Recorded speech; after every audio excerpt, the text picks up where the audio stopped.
Why were historians speechless when they enlarged this portrait of a mother and her son from 1900? In the summer of 2018, Dr. Rebecca Torres sat in the dimly lit archives of Harvard University's Widener Library, surrounded by boxes of deteriorating photographs from the turn of the century. As a historian specializing in immigration and labor movements in early 20th century America, she had spent countless hours examining images of working-class families, hoping to piece together the untold stories of those who built the nation from the shadows. The air smelled of old paper and preservation chemicals, a scent she had grown to associate with discovery. That afternoon, Rebecca carefully lifted a fragile photograph from a manila envelope marked Boston Railway Station Collection, 1900-1905. The image showed a woman in a dark, worn dress embracing a young boy, perhaps 8 years old, on what appeared to be a train platform. The woman's face was turned downward, her expression hidden, but her posture conveyed unmistakable sorrow. The boy stared directly at the camera with hollow, tired eyes that seemed far too old for his small frame. Rebecca had seen hundreds of similar photographs. Immigrants, laborers, families torn apart by circumstance. But something about this particular image held her attention. She couldn't quite identify what it was. The composition was simple, almost mundane, yet there was an intensity to the moment captured, a weight that seemed to transcend the faded sepia tones. She made a note to include it in the university's ongoing digitization project, which used advanced scanning technology to preserve and restore historical photographs. The process involved high-resolution imaging that could reveal details invisible to the naked eye, bringing new life to forgotten moments in history. 3 weeks later, Rebecca received an email from the digitization team with the subject line, "Unusual finding in item Noort Nakkerder 1847." Curious, she opened the message and downloaded the attached high-resolution scan. As the image loaded on her screen, she leaned forward, adjusting her glasses. The clarity was remarkable. She could see individual threads in the woman's dress, the grain of the wooden platform beneath their feet, even the texture of the boy's worn boots. But it was something else that made Rebecca's breath catch in her throat. In the boy's small hand, pressed against the folds of his mother's dress and nearly invisible in the original photograph, was an object she hadn't noticed before. She zoomed in further, her heart beginning to race. It was a small metallic disc, catching the light just enough to be visible in the enhanced image. A medal of some kind. Rebecca reached for her phone, her hands trembling slightly. This was no ordinary family portrait. This was something else entirely. Rebecca immediately contacted her colleague, Dr. James Mitchell, a military historian who specialized in American conflicts of the late 19th and early 20th centuries. Within an hour, he was standing beside her desk, studying the enlarged image on her computer screen with intense concentration.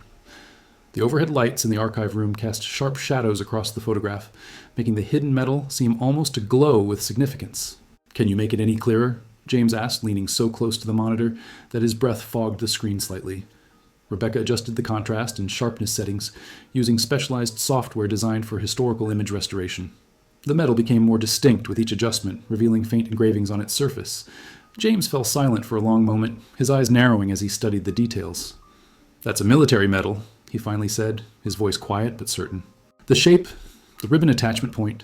Rebecca, I think that's from the Spanish-American War era, 1898, maybe 1899. Rebecca felt a chill run down her spine. The photograph was dated 1900, just 2 years after the conflict that had established America as a global power. But why would a young boy be clutching a military medal in such a clandestine way, hidden against his mother's dress? And why did the mother appear so devastated? "Can you identify the specific medal?" Rebecca asked, already pulling up military records databases on her second monitor. James shook his head slowly, frustrated by the limitations of the image quality despite the technological enhancement. "Not with absolute certainty, but the size and shape are consistent with campaign medals issued to soldiers who served in Cuba or the Philippines. We need to find out who these people were." He paused, running a hand through his graying hair. "Rebecca, if this boy was holding his father's medal and his mother is clearly in mourning, we might be looking at a widow and an orphan." Rebecca's mind raced through possibilities. Thousands of men had served in the Spanish-American War, and while American casualties were relatively low compared to other conflicts, many soldiers had died, not just from combat, but from disease, particularly yellow fever and malaria. The war had been brief, but brutal, and its aftermath had left countless families shattered. "The photograph was taken at a Boston railway station," Rebecca said, opening the original archive notes. "There's a partial notation here. Mother and child, platform 7, early morning departure. That's all we have. No names, no destination, nothing else." James pulled up a chair beside her, his expression determined. "Then we start with the station itself. Boston in 1900 had several major railway terminals. We need to identify which one check passenger manifests if they still exist, cross-reference with military discharge records and casualty lists from the war. Rebecca nodded, feeling the familiar rush of a historical mystery beginning to unfold. But this wasn't just an academic puzzle. This was about real people, real grief, and a secret hidden in plain sight for over a century. As she looked again at the boy's solemn face and the medal clutched desperately in his small hand, she felt a profound responsibility to uncover the truth. "Let's find out who they were," she said softly, "and why this medal was so important that he carried it like that." For the next 2 weeks, Rebecca and James worked tirelessly, dividing their efforts between different research avenues. Rebecca focused on identifying the railway station and searching for immigration and passenger records, while James dove deep into military archives, searching for Irish immigrant soldiers who had served in the Spanish-American War and died or gone missing shortly afterward. The work was painstaking and often frustrating. Many records from that era had been lost to fires, floods, or simple neglect. Immigration documentation was incomplete, and the military's record-keeping for enlisted men, especially those from immigrant backgrounds, was notoriously inconsistent and sometimes deliberately careless. Rebecca started with the photograph itself, examining every visible detail for clues. The architectural elements visible in the background, the iron support beams, the distinctive roofline, the platform numbering system, eventually led her to identify the location as South Station, which had opened in Boston in 1899. It was one of the busiest railway terminals in New England, serving thousands of passengers daily, many of them immigrants moving between cities in search of work. She requested access to South Station's historical archives, now held by the Massachusetts Historical Society. After days of searching through fragile ledgers and passenger logs, she found a notation dated September 14th, 1900. Platform 7, morning departures to Providence, Hartford, New York. But there were no passenger names listed for that specific date. The records had been kept primarily for operational purposes, not detailed passenger tracking. Meanwhile, James was making slow but steady progress through military records. He obtained access to the National Archives collection of Spanish-American War Service records, focusing on soldiers of Irish descent who had enlisted from Massachusetts. The lists were long. Immigration and military service had often gone hand in hand with young men seeing the Army as a path to acceptance and citizenship. One afternoon, James called Rebecca from the National Archives reading room in Washington. His voice carried a mixture of excitement and sadness. "I found something," he said. "There were 47 Irish-born soldiers from the Boston area who died during or immediately after the Spanish-American War. But here's what's strange. 12 of them have notations in their files marked status disputed or record incomplete." Rebecca's pulse quickened. Disputed how? Various reasons. Some were listed as deserters, others as missing in action, a few with contradictory death reports. "The paperwork is a mess, Rebecca, and given the anti-immigrant sentiment of the time, I suspect some of these men were simply forgotten, or worse, deliberately misrecorded." Rebecca thought of the medal hidden in the boy's hand, the mother's grief-stricken posture. If a soldier was wrongly listed as a deserter, his family wouldn't receive his pension or benefits. They'd be left with nothing but shame. "Exactly," James replied. "And if this boy's father was one of those men, that medal might have been the only proof the family had of his actual service and sacrifice. I'm sending you the list of names. Let's see if we can match any of them to immigration records or Boston City directories from 1898 to 1900. Rebecca received James's list and immediately began cross-referencing the names with Boston immigration records, city directories, and church registries. The process was meticulous and exhausting, requiring her to visit multiple archives across the city. She spent long days in dusty basements and cold storage facilities, carefully turning pages of century-old documents, searching for connections. On the fourth day of her search, while examining records at the Archdiocese of Boston's historical archives, Rebecca found something promising. In a parish registry from St. Augustine's Church in South Boston, an area heavily populated by Irish immigrants, she discovered a baptismal record from 1892 for a boy named Thomas, son of Patrick and Mary, immigrants from County Cork. The surname caught her attention immediately. She checked it against James's list of disputed military records. There it was, Patrick, enlisted August 1898, Company K, 2nd Massachusetts Volunteer Infantry, deployed to Cuba. Status, deserted, October 1898. Rebecca's hands trembled as she photographed the registry page with her phone. A deserter. That single word would have destroyed this family's reputation, cut off any military benefits, and branded Patrick as a coward in the eyes of his community. But the medal in the photograph suggested a very different story. She called James immediately. "I think I found them, Patrick, Mary, and their son Thomas. The father was listed as a deserter, but if he actually died in combat and someone made an error, or worse, deliberately falsified the record, this family would have been devastated." James's response was thoughtful. We need to find Patrick's complete military file. If there's documentation about how he supposedly deserted, there might also be evidence that contradicts it. Sometimes these files contain letters, witness statements, or transfer orders that tell a different story than the official designation.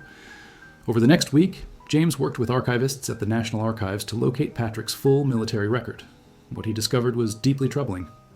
The desertion charge was based on a single report filed by a lieutenant named Howard Sterling, who claimed that Patrick had abandoned his post during a skirmish near Santiago de Cuba in October 1898. There was no investigation, no corroborating testimony, no follow-up. But buried deeper in the file, James found something else. A handwritten note from a different officer, Captain William Harrison, dated November 1898. It read, "Regarding the man Patrick reported as deserter by Lieutenant Sterling, witnessed this soldier fall during enemy engagement, Oct. 4. Body not recovered due to terrain. Recommend status review." James sat back in his chair, anger rising in his chest. Patrick hadn't deserted. He had died in combat. But Lieutenant Sterling's report had been accepted as official, and Captain Harrison's contradicting account had been ignored or overlooked. The bureaucratic indifference, or perhaps prejudice, had condemned an immigrant soldier's memory and destroyed his family's future. "Rebecca," James said when he called her that evening, his voice heavy with emotion, "Patrick died a hero, and his family spent the rest of their lives carrying the shame of a lie." With Patrick's identity confirmed and the truth about his death emerging, Rebecca shifted her focus to understanding what had happened to Mary and Thomas after 1900. She knew that the photograph captured a moment of departure, but where had they been going, and why? She returned to South Boston, walking the narrow streets that Mary would have known, trying to imagine the widow's life in those desperate years. The neighborhood had changed dramatically, but some buildings from that era still stood, their brick facades weathered but enduring. At the Boston Public Library, Rebecca discovered city directory listings that painted a heartbreaking picture.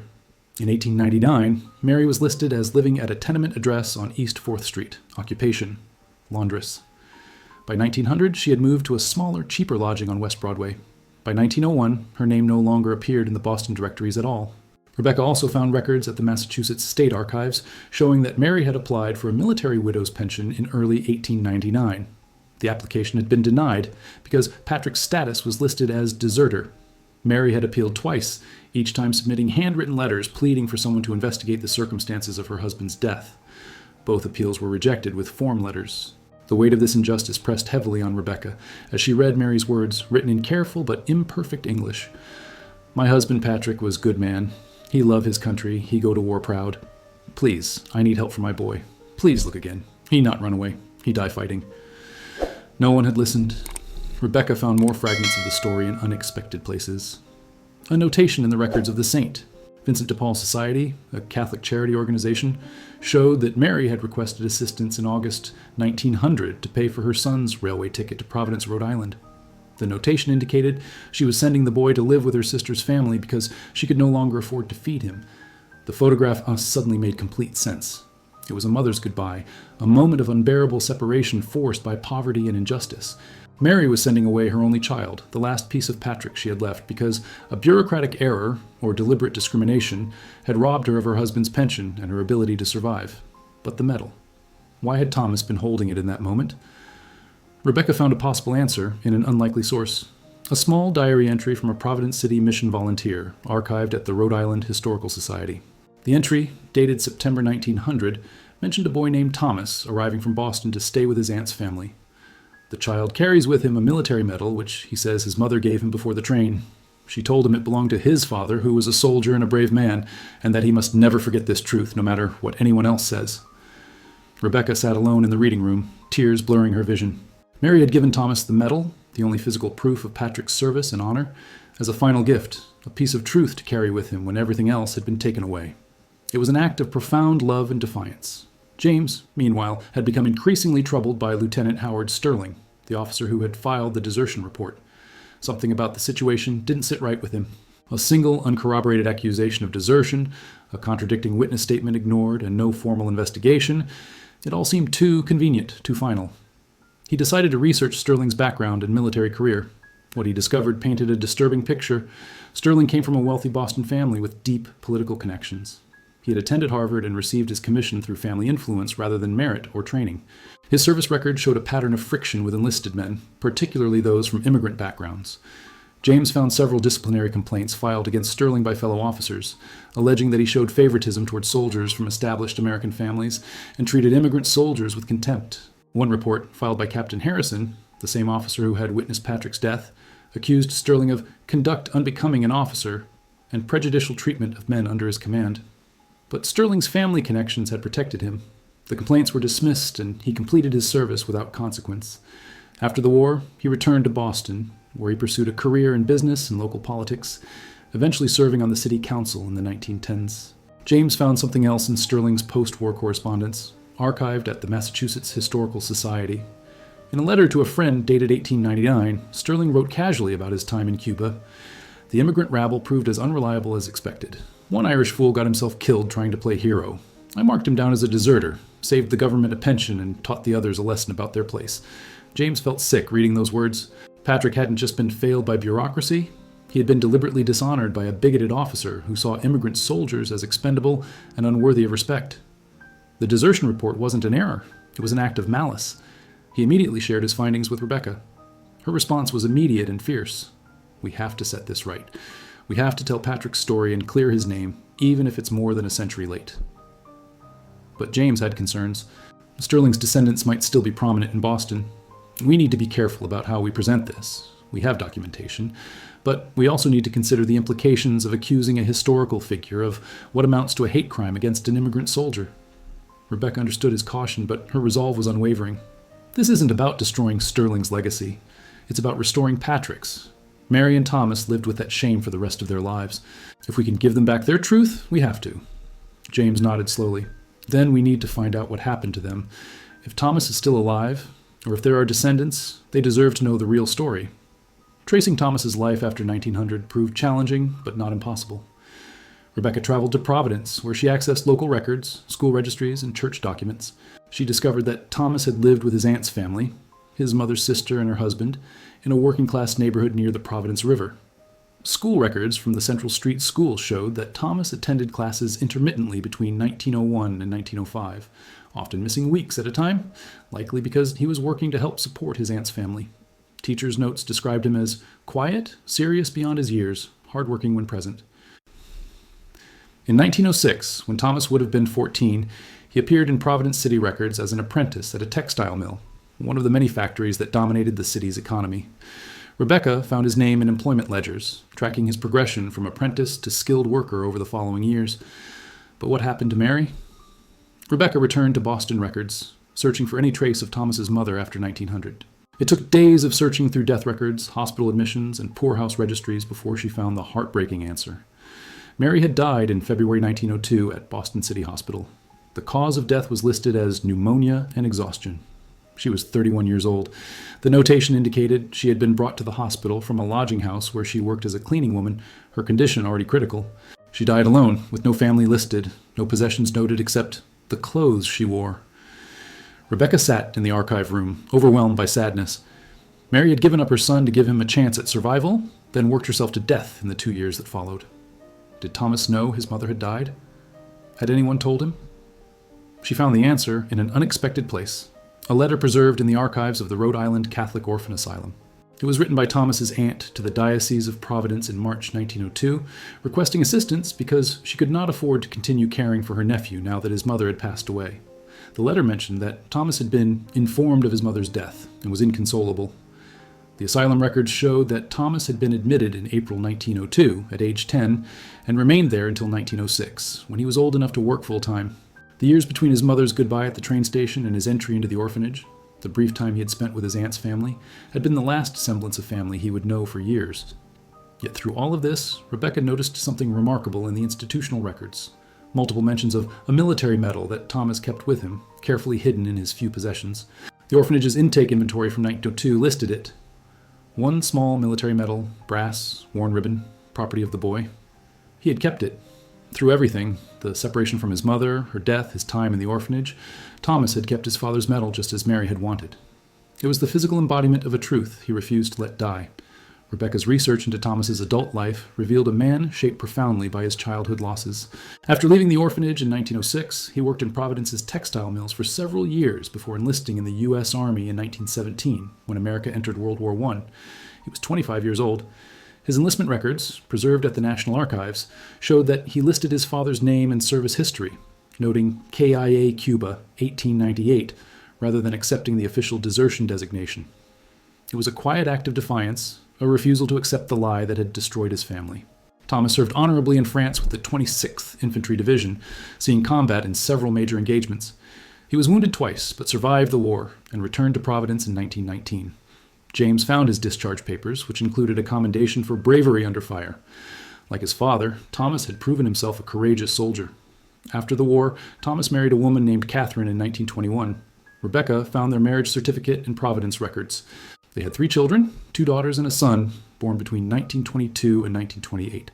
Thomas worked as a foreman at a textile mill, providing his family with a stable, working-class life. But Rebecca found something else that revealed how deeply the past had marked Thomas. In a collection of personal papers donated to the Providence Public Library by one of his descendants, she discovered a journal Thomas had kept during the 1930s. The entries were sparse and practical, mostly notes about work and family matters, but one entry stood out. It was dated September 14, 1940, exactly 40 years after the photograph at South Station. Thomas had written, "Today I thought of the day Mother sent me away. I was 8 years old and terrified. She put Father's medal in my hand and told me to remember that he was brave and good, no matter what the government said. She was crying, but trying to hide it. I knew even then I might not see her again. I carry that medal still. My children know the story. They will pass it to their children. The truth will not die with me." Rebecca's throat tightened reading those words.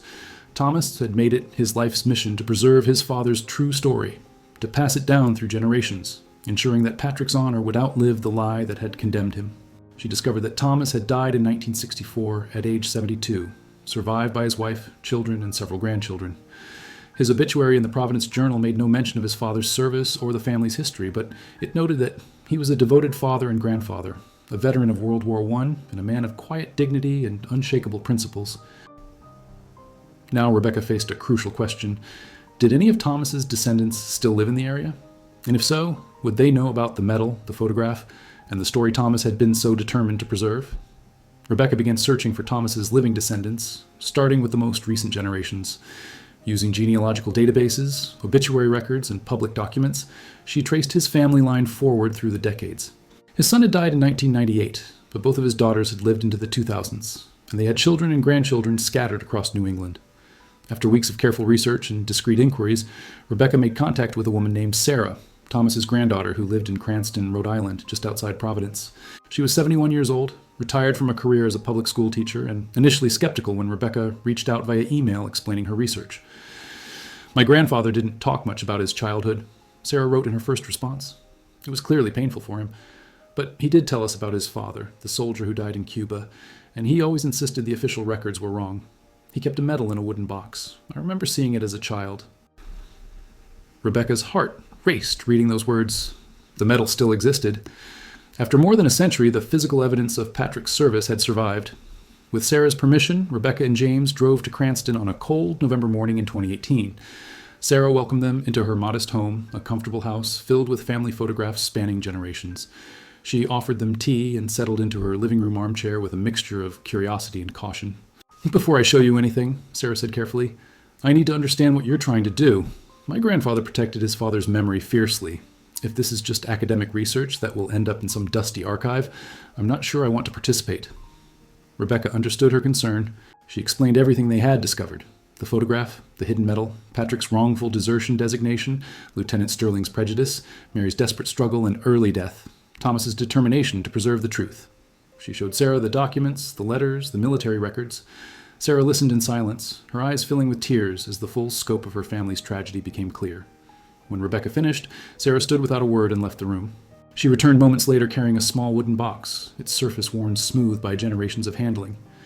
"My grandfather gave this to my father before he died," Sarah said softly, placing the box on the coffee table. "My father gave it to me. I've been waiting my whole life to know what to do with it." She opened the box. Inside, resting on faded velvet, was the medal from the photograph. Even after 120 years, it retained a faint gleam. The engraving was still visible, a campaign medal for service in Cuba issued to soldiers of the Spanish-American War. On the back, someone had carefully scratched a name: Patrick. "He was a brave man," Sarah said, touching the medal gently. "My grandfather told me that again and again. He said his mother made him promise never to forget it, and he never did. He passed that promise to us. James carefully photographed the medal, documenting every detail. Rebecca explained what they hoped to do next: publish their findings, formally petition the Department of Defense to review Patrick's service record, and restore his honorable status posthumously. More than a century late, James added, but still meaningful. Your great-great-grandfather deserves to have his name cleared. Sarah looked at the medal, then at the researchers who had uncovered her family's buried truth. Do it, she said firmly, whatever it takes. Let's finish what my great-grandmother started when she put this medal in my grandfather's hand. Over the following months, Rebecca and James worked with military historians, legal advocates, and the Department of Defense's Board for Correction of Military Records to build a comprehensive case for Patrick's posthumous exoneration. They submitted every piece of evidence they had gathered: Captain Harrison's witness statement, Sterling's prejudicial correspondence, Mary's pension appeals, and the medal itself, which Sarah had agreed to loan for authentication. The process was bureaucratic and slow, but the evidence was overwhelming. In June 2019, nearly 121 years after Patrick's death in Cuba, the Department of Defense issued a formal correction to his military record. His status was changed from deserted to killed in action, and he was posthumously awarded the recognition he had earned in 1898. Rebecca organized a small ceremony at the Massachusetts State House in August 2019, inviting Sarah and her family, military officials, and representatives from Irish-American veterans organizations. The atmosphere was solemn and deeply emotional as a military officer presented Sarah with her great-great-grandfather's corrected service record and a certificate of honorable service. Patrick served his country with courage and died with honor, the officer said. The error in his record was a grave injustice to him and his family. Today we set that record straight. Sarah accepted the documents with trembling hands, tears streaming down her face. Beside her stood her children and grandchildren, Patrick's descendants, carrying forward the line he had died protecting. They had brought the medal, which rested in its wooden box on a small table draped with an American flag. Rebecca spoke briefly at the ceremony, telling the story of the photograph, the hidden medal, and the family's century-long fight for truth. She described Mary's sacrifice, Thomas's determination, and the unbroken chain of memory that had preserved Patrick's honor through 5 generations. This photograph, Rebecca said, holding up a large print of the 1900 image, captured one of the most painful moments in this family's history. A mother saying goodbye to her son, both of them carrying the weight of an injustice they couldn't fight. But hidden in that moment was also an act of profound resistance. A medal passed from hand to hand, a truth preserved against all odds. She looked at Sarah.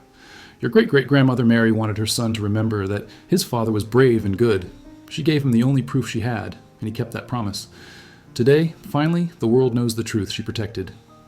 After the ceremony, Sarah approached Rebecca and James privately. I have something to tell you, she said. My grandfather kept a journal. I found an entry from September 1940 where he wrote about the day his mother gave him the medal. He wrote, "The truth will not die with me." I used to think that was just his way of coping with grief. Now I understand it was a mission, and you helped him complete it. The photograph that had hung forgotten in an archive for 118 years now held a place of honor in Harvard's collection, accompanied by the full story of the family it depicted. The medal returned to Sarah's family, where it would continue to be passed down, no longer a symbol of hidden truth, but of justice finally served. Rebecca often thought about Mary standing on that platform in 1900, pressing the medal into her son's hand, whispering words of truth and love she knew he would need to survive. Mary had died believing her husband was remembered only as a deserter, never knowing that her final gift to her son would one day restore everything that had been taken from them. But Thomas had known. He had carried that medal for 64 years, protecting his father's honor with the same courage Patrick had shown in Cuba. And now, 5 generations later, the truth had finally caught up with the lie. The photograph remained as it had always been, a mother comforting her son, frozen in a moment of grief. But now, when people looked at it, they could see what had been hidden for so long. A small hand clutching a medal, holding tight to love, memory, and an unshakable belief that the truth, no matter how long buried, would someday come to light.